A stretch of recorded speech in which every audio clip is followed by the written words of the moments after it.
You're listening to GotTechED the Podcast with your hosts, Eric Geis and Nick Johnson.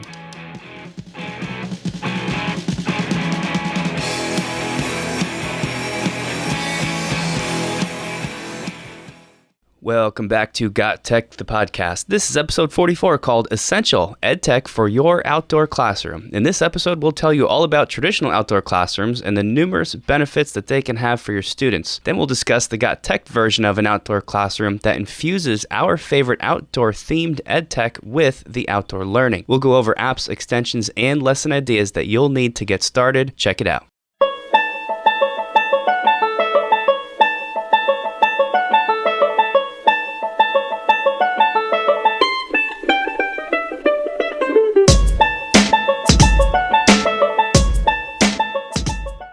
Hey, we're back with episode number 44, and I feel like we're almost at 50. Yeah, well, we are getting there. That's a crazy high number. Extra fitting, though, for this episode where we're going to talk about outdoor classrooms is it's kind of getting into one of my favorite times of the year. It's just October just started, getting into mid-October. It's like my favorite time to get outside and enjoy stuff outdoors. So it kind of fits in with the theme of today's episode. Yeah, that's a good point. I like this time of year. I mean, everything's the leaves are falling. All the noxious species, like the multifloral rose, is starting to, die out a little bit. It's not that hot. It's not that cold. Everything's absolutely perfect for going out for a hike. Yeah, and we were just out together recently. Geis and I, we don't talk about this too much because obviously we have a technology-themed show, so the outdoors doesn't come up a whole lot, but we're actually both of us pretty into getting outside and hiking and backpacking. We've historically have done a lot of stuff together, and we sort of rekindled an interest in something called geocaching just recently, which we used to do all the time, and just for some reason it's kind of sparked up again, and we both got out there to try this again, and it sort of was the reason we thought we'd bring this to you guys today. So I think we need to go over what is geocaching. And every time we used to do presentations on geocaching and tying that to classroom purposes, and every time we did that, Nick would take over right about now, and I'm going to continue this trend because he's so good at it. Yeah, well, I mean, it's also, as you're talking, it's kind of maybe where we got started with all the PD stuff, right? Because our first presentation together was actually on how you could use geocaching in a classroom, and it was a pretty unique idea at the time, and I'd still never gained a lot of traction, so I think it might still be kind of a cool thing for teachers. But anyways, geocaching, it started with handheld GPS devices. This is before cell phones had the capability, but you would buy a GPS. They were relatively cheap. It was like $150, right? $100. Yeah.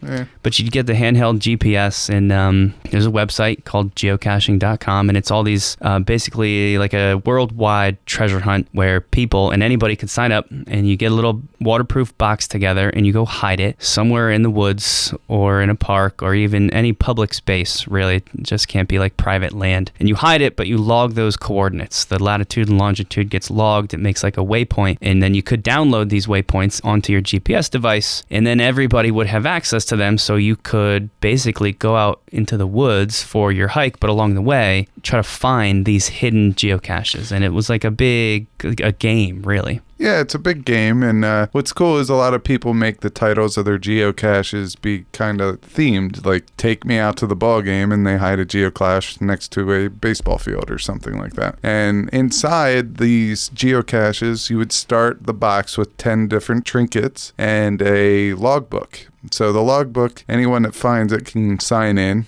and write a little message if they want, saying that they found it. And then with the little trinkets, what you do is you take one that you want to take and you replace it with one of your own. So a lot of times, Take Me Out to the Ball Game, I remember having a New York Yankees keychain. So I took that, left that in there, and I took a New York Yankees little mini helmet because it all had to do with Take Me Out to the Ball Game. Right, and it's just super fun. I mean, it's great for kids. If you're listening, you've got kids. It's such a cool activity, and we were doing this all through our 20s and now in our 30s as well, and it's just a great thing to go and do outside. And now, of course, as technology progresses, there's just an app for your phone, so you don't even need any special equipment. You download the app. There is a premium version, but you don't need it. There's a bunch of geocaches that you can find for free, and you can go find them without any prep work, no downloading. It's just all through the phone app, and it actually actually works really great. So a super fun thing. And we thought back when we were doing this, what a cool way to kind of get kids into the outdoors, to sort of bring the classroom outside,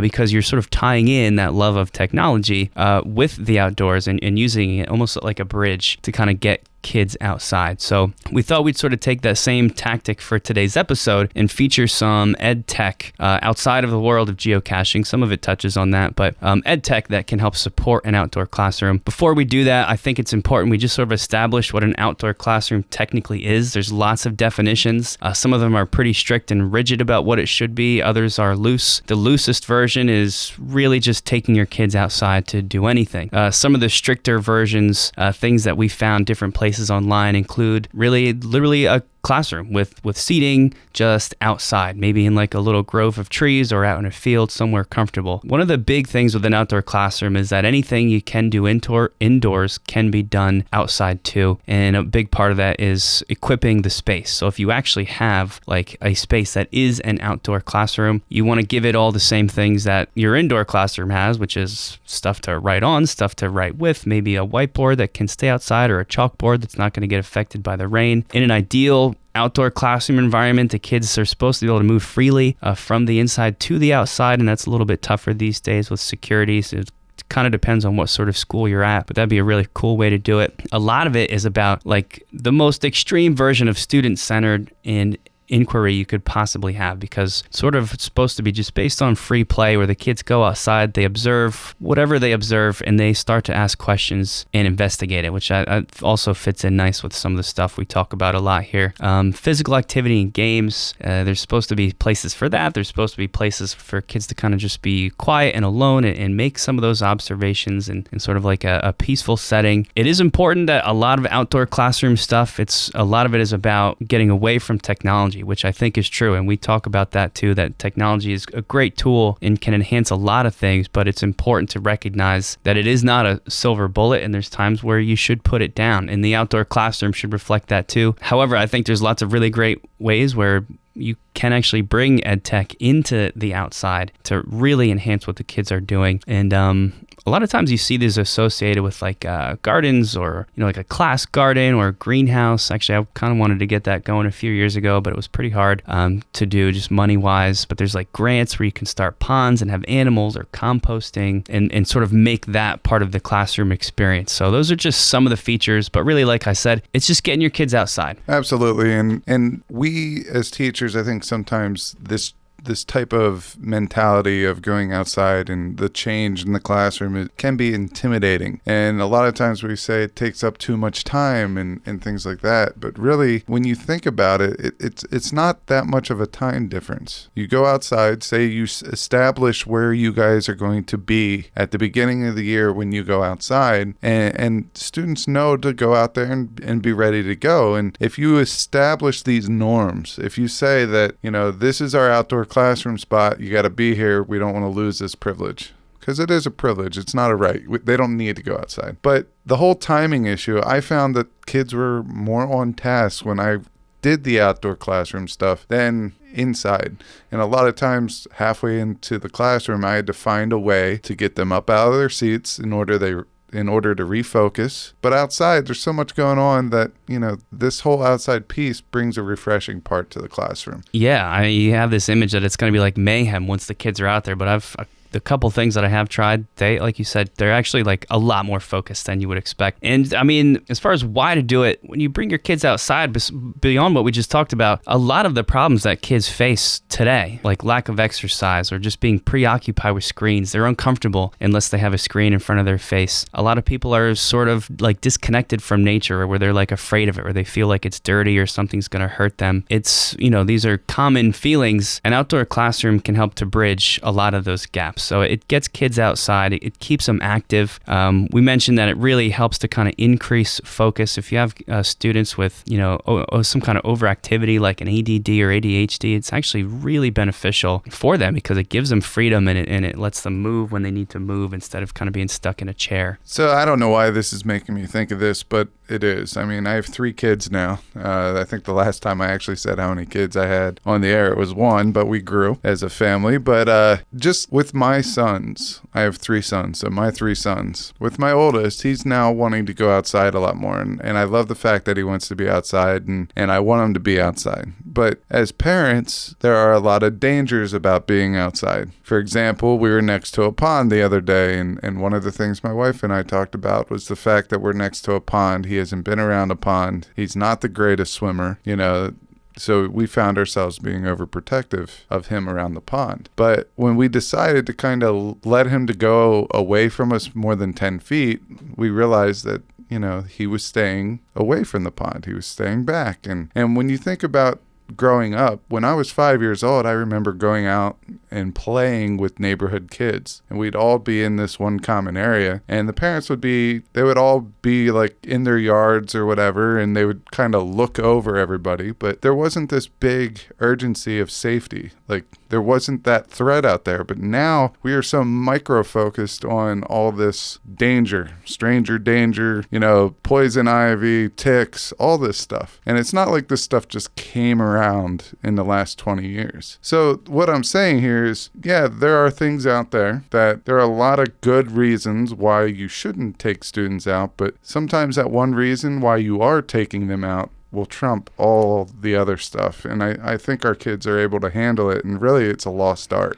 Well, and it's cool. I'm glad you mentioned that, because I think it's kind of nice that as a classroom teacher, you can give kids some of those experiences like you described, where, older generations would just kind of go outside and play, and that's what you did. And that doesn't really exist anymore, but we can help to bring at least some of those experiences back by taking your class outside and letting them kind of explore and play. That was one of the things I wanted to mention too for why to do it. Just letting young kids connect with nature. We are going to talk about bringing technology in, but also getting technology out at some times of that, to sort of let them experience what it's like outside and show them that, there's some things that can happen to you, but there's stuff that can happen to you inside too, and how to deal with that. So yeah, and it also can build observational skills. Like, students nowadays, they don't know what poison ivy is. And I keep bringing it back to that, but all my stories, I was a field ecology teacher when I taught science, and I would point to something. It might be a common, weed that comes up, and they think because it has 3 leaves, it's poison ivy,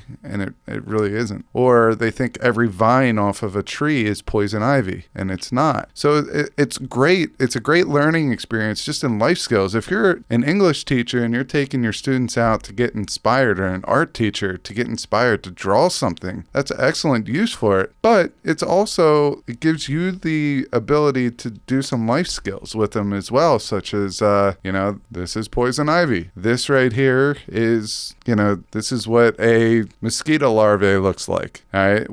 Why is this a great breeding ground for mosquitoes? Okay. Notice that we have a ecotone here where 2 different ecosystems are colliding. Yeah, that's stuff that they might not get in their regular science class, but that's something that you could bring. And I know several teachers here in our building that love to watch birds and identify birds. That's another thing. You could go out, run a class, and if there's a red tail flying above, you could point it out. And that might be something that, you tie into your classroom. So it increases their observational skills. It also builds engagement. All right. You're kind of using these little moments to shift their focus away so you could bring them back, so the class is refreshed. Huge problem with students today too, besides those things, lack of focus that the outdoors can fix, is just stress and anxiety levels through the roof for a lot of our school-age population. But being outside is so super helpful. There's studies that say that just being outside for 10 minutes a day is like more effective than a lot of the antidepressants or anti-anxiety meds that students and even adults get put on. There's actually something I just heard about now. They're called forest baths. Have you heard of forest baths? No.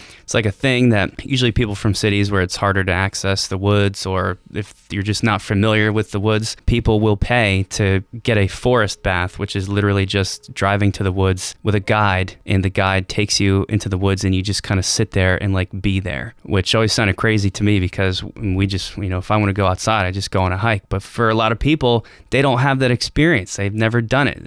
They're away from the forest, and nobody took them to have that, and it's just super relaxing to the point where people will pay money for this thing. But again, as a classroom teacher, you can kind of give kids that relaxation and teach them. It's a great way to sort of modulate. Have you ever heard of mudding? No. What is that? It's a bath, but they're in mud. Okay. And there's mudding clubs in the cities where they go in, they sit in a bath of mud, then they go take a shower and they leave. But it's supposed to be super relaxing. Yeah, probably the same idea. That's what I thought you were going to tell me a forest bath was, but... It's what it sounds like. Mine was a little bit stranger, but it's like a real thing. And so those are just some of the reasons, and there's tons more. We could talk a lot about this for how to do it and why to do it. I just want to say 2 really great resources before we get into some of our own specific ideas. There's a website called outdoorclassroomproject.org that has tons of resources about how to do this, and also a lot of information about grants to give you money to help build some of these spaces, as well as one called Project Learning Tree. You can find those links in our show notes if you want, or you can just give them a quick Google. But amazing stuff on both of those. More importantly, stay tuned for our next 2 segments. We're going to run through some apps and extensions that you can use to bridge technology with your outdoor classroom, as well as give hopefully some exciting lesson ideas.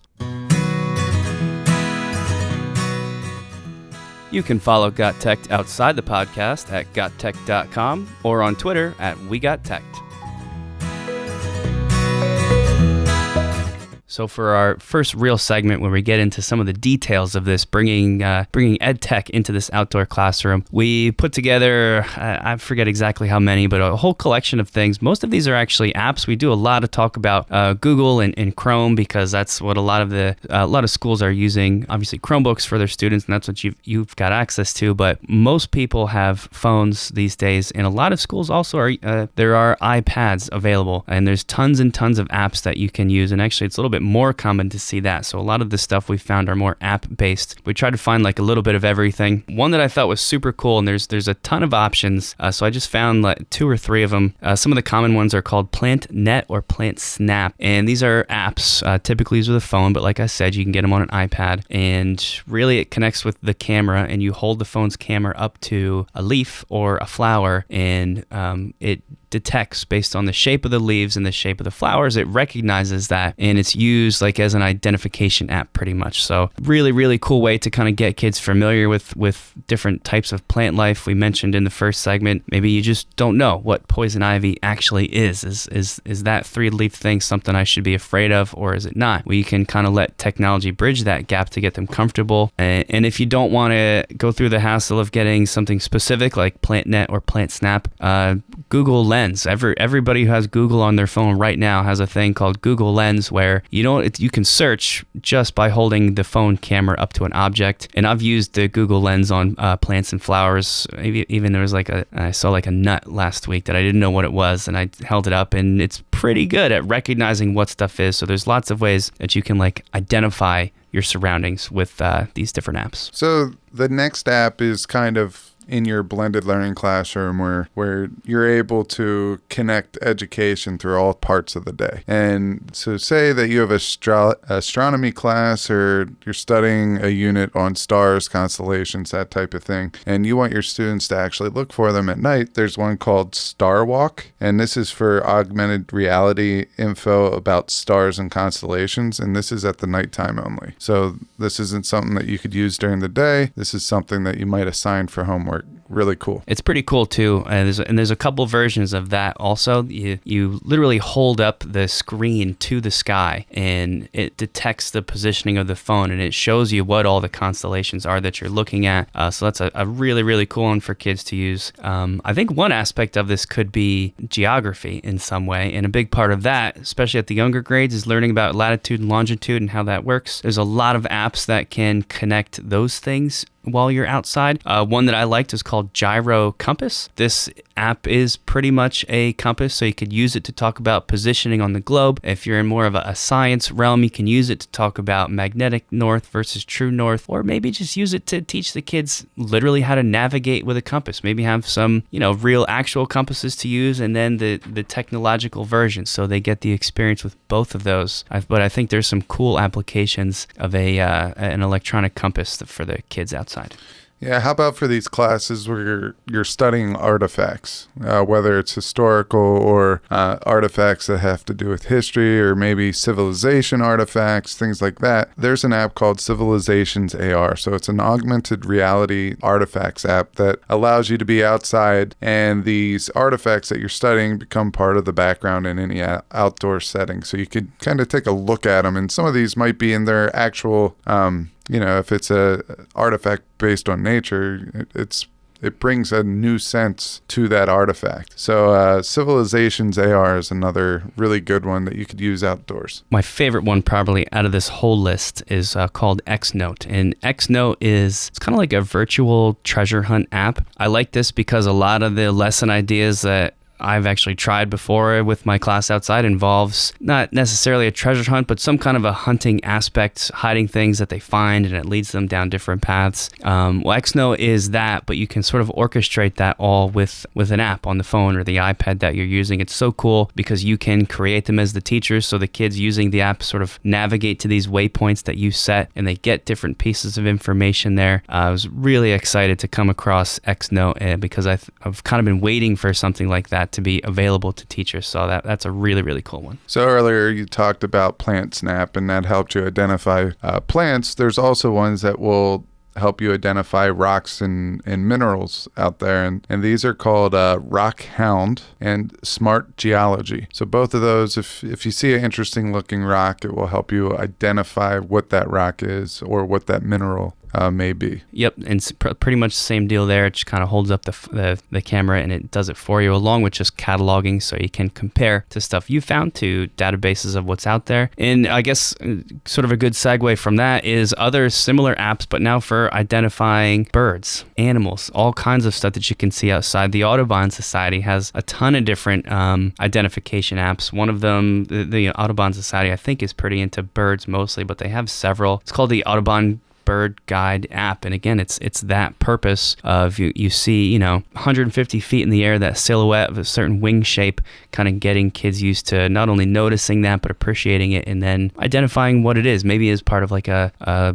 big study that you're doing to see what the largest bird populations are around your school area. So that's a really cool one. And what's really cool about all these identification apps is some students will really take a hold of them and use them outside in their regular life. And I can give you an example where Nick and I used the Insect Audubon app, and this is probably 4 or 5 years ago. We used to go camping at the end of the school year. I don't know, just to it's like the end of year activity. There would be 8 to 10 of us teachers that would go out and just go camping. And we saw a Luna moth next to the bathroom, and no one knew what the Luna moth was. I had an idea of what it was, but I mean, if you don't know what a Luna moth is, they're beautiful. They're all different colors. There's some greens, some purples, and this is coming from the colorblind guy, but I mean, it's a vibrant moth, and they're huge. They're very big. So no one knew what they were. There were a couple right by the bathrooms, and we actually used the app to identify what that was, and it was indeed a Luna moth. So all those are pretty cool, and they do serve, you will find your students using them outside of the classroom as well. They get pretty excited about them. The last one is Metaverse. So with the Metaverse app, students can play mobile games in augmented reality. They could go geocaching, have a location-based experience, make puzzles, and really choose their own adventure. Go on scavenger hunts and that sort of thing. So with the Metaverse Studio, you can create your interactive stories and breakout games for your students. So this really goes with one of the things that, we have been doing a lot of. I cannot believe that I haven't really heard of this one. So this is one that Nick has found. Yeah, it's really my favorite part of that is and I haven't used it yet because it's new to both of us, but I saw some stuff online. It looks really cool. The location-based experiences are pretty awesome because you can program so when a student gets to a certain location that the app detects, in an augmented reality way, they hold up the screen and something happens when they're there on the screen. And it's just like a really cool immersive way to kind of build in, again, sort of like that treasure hunt piece, but it just looks super awesome. So there's a ton of stuff out there. This was just a small taste. There's 2 things I thought of just as we were talking. This is more for like a field trip kind of application, but Gettysburg, and you grew up down near Gettysburg, but it doesn't apply to just that. Really, a lot of battlefields, historical places you can visit these days are doing this, where, again, in an augmented reality way, you hold up your screen, your phone or your iPad, and it shows the battle taking place on the screen. So you can kind of get a realistic sense of what's happening. I talked to one of these guys when we were at the ISTE conference in June, but I can't remember the exact name of this one, but it looked so cool. It's tough if you're just at a school building, but you never know, there might be ways to tie it in. And then also, this is kind of obvious, but I think it deserves to be said, just the phone camera, or if you've got your Chromebooks outside, just the webcam to take pictures and catalog what you see and use those for different things. So there's just about 10 different apps and extensions that you can use with technology outside. And our final segment will explain some actual specific lessons that maybe tie some of these in. So stay tuned.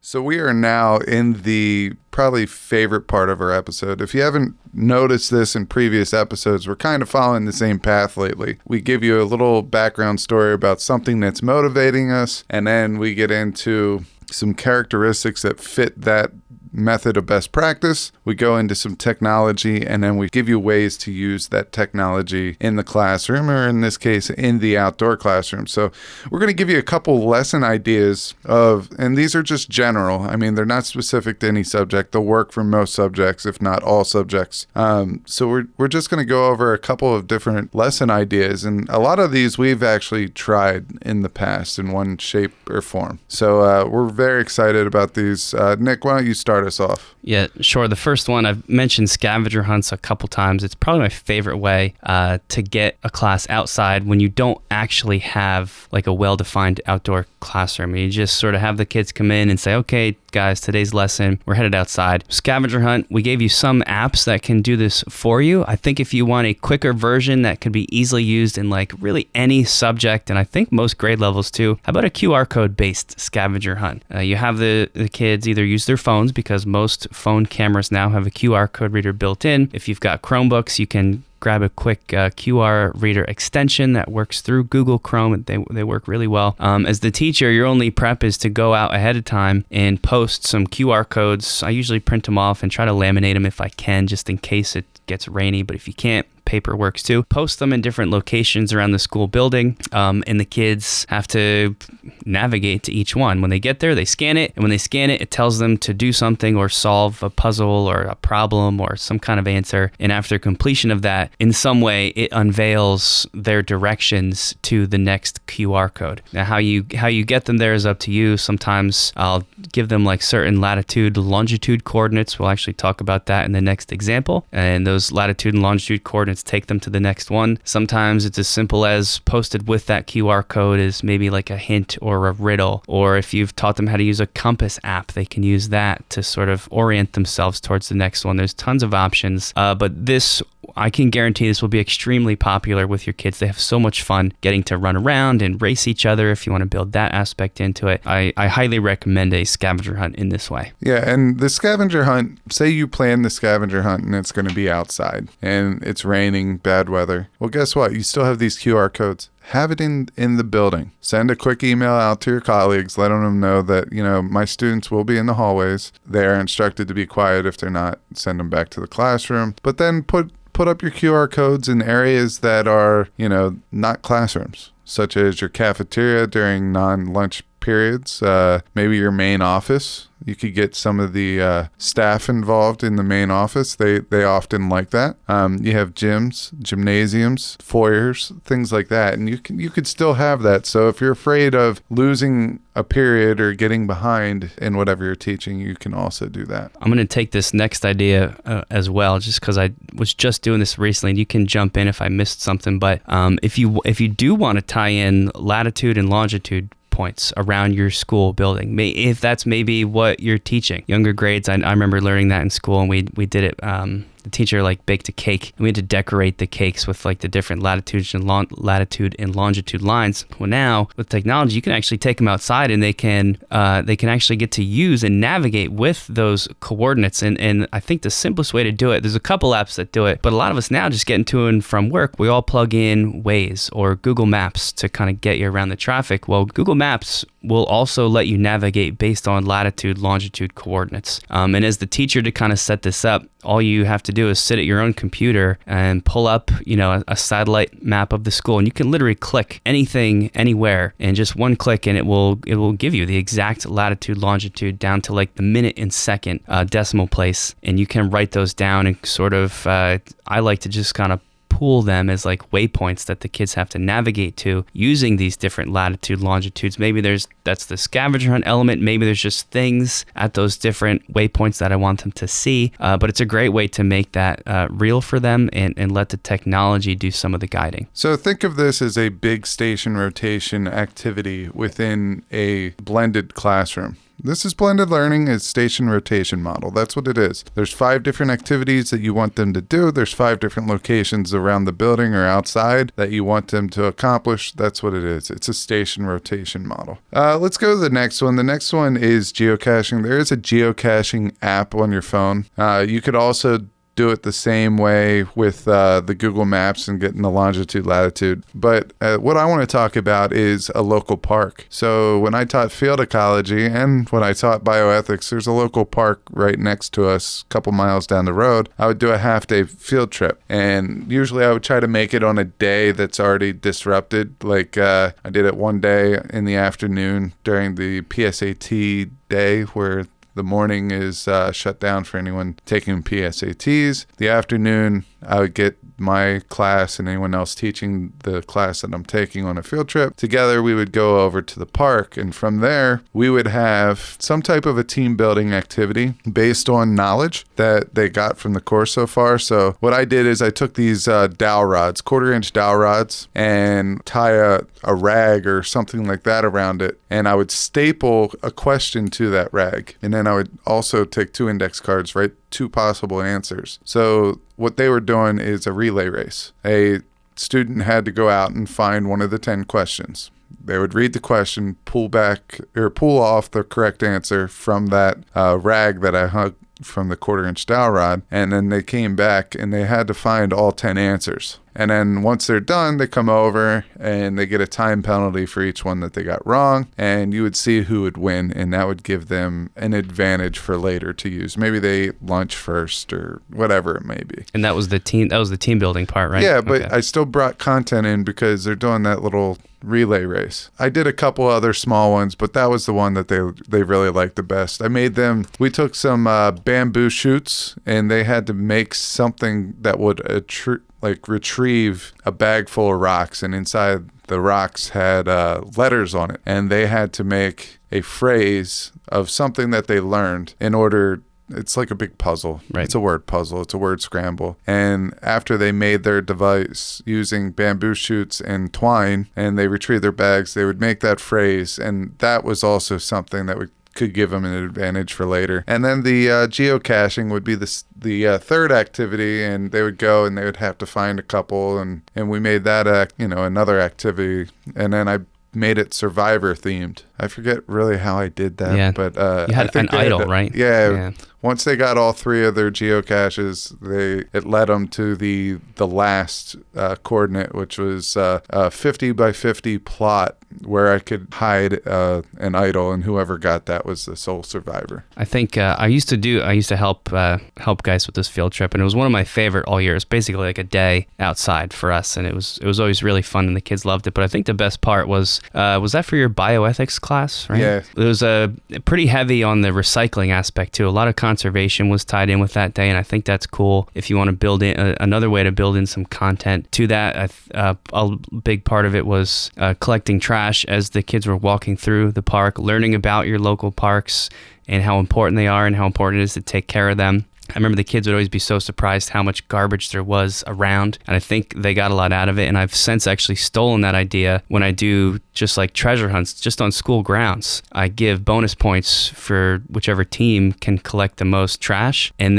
even just without leaving, they're always like shocked how much garbage there is, because if you're not focusing, you don't even see it. It's just like part of our lives, but it can really teach kids a lot if you do it that way. So definitely like the geocaching event. Another cool lesson idea, and this isn't so much a lesson, but more just like a way to orchestrate your outdoor classroom, get a garden going. And if you are really motivated, apply for a grant, however your school does that, get a greenhouse built and let the students plan and run that space. This could even just be like a patch of wildflowers, but sort of doing it the proper way and letting that ecology build. Again, there's no specific lesson with this because there's so many directions to take it. If you're running a chemistry lesson, it can be all about soil pH and the different values of that plants need to survive. If you're letting the wildflowers grow, it can be about the ecology over time of how those fields develop. There's so many cool things. Another thing is bees, pollination, and that's a big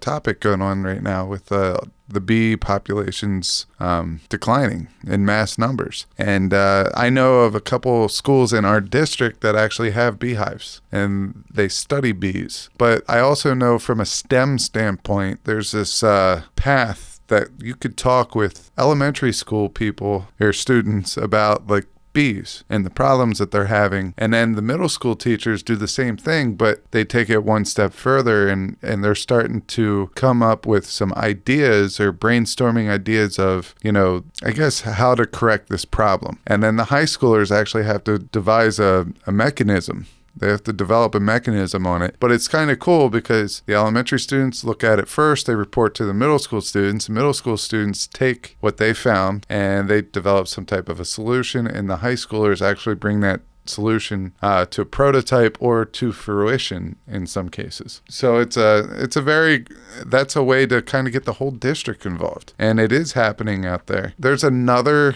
study out there. If you have a body of water, whether it's a little stream or a pond or something near campus, you could also do a lot of studies there. Another outdoor project that you could do, and I've seen social studies teachers and history teachers do this, is they study war patterns, like fighting patterns, flanking patterns, and stuff like that, and they go out and have a reenactment. So what they're doing is they're reenacting, a battle within the war. Why was this successful? Well, let's show you so you guys can see why it was successful. Do you understand that war tactic? And this is why this general or this person was so successful in battle and very dangerous. That's really cool. And I just want to jump back a little bit because I mentioned before I'm a chem teacher, so the water testing stuff is really big. I think it's worth mentioning that there's a ton of different phone apps where you can actually bring the phone outside, and if you're testing, say, the pH of the water or different levels, there's actually digital pH probes, and they kind of feed that information straight into an app on your phone. So if you have access to any of those, look into whatever the company is that makes those pH probes. I'm pretty sure they have an app that you can use to kind of aggregate that data. And one other thing that I want to mention too, lesson-wise, are arts teachers. So much to do outside, even if all it is sending them out with the Chromebooks or their phones, and they have to photograph 3 different types of plant and animal life and then bring it back in and sketch those or draw those or do something creative. And then just last night I was reading a different thing where it was actually a design class. So you could kind of tie this in with STEAM, the science, technology, there's engineering and art and math all in this. But there was a teacher that was writing about a lesson where, they wanted kids to design a cup. It was like an introductory design class. But instead of saying design a cup, the lesson was design a way to carry water. And if you don't use the words design a cup, if you just say design a way to carry water, it really kind of lets the creativity flow and you get all sorts of really weird new things. Whereas if you just say design a cup, you just get a bunch of different cups from the kids. So kind of giving them that freedom. And if you're doing this outside, there's so many things you could tie that into. Maybe design a way, to get water, to irrigate water into your classroom garden. Design a way to collect rainwater for your classroom garden, and sort of build in that, the science with the art of the designing it, the engineering of that design, and maybe any math that's involved to keep track of how much water is in there. I think the possibilities are endless here, but hopefully some of these lesson ideas are appealing and spark some creativity to help you get your class outside. Thanks for listening to GotTech the Podcast. Remember to subscribe to our show and follow us at WeGotTech on Twitter so you can stay up to date with the latest episode releases, blog posts, product reviews, and PD announcements. You can also follow Geis and I individually at GeisGotTech and at NickGotTech on Twitter or on Instagram at NickGotTech. Finally, remember to check out our website, GotTechED.com, where we post all our episodes, articles, and resources available to you for free. Until next time.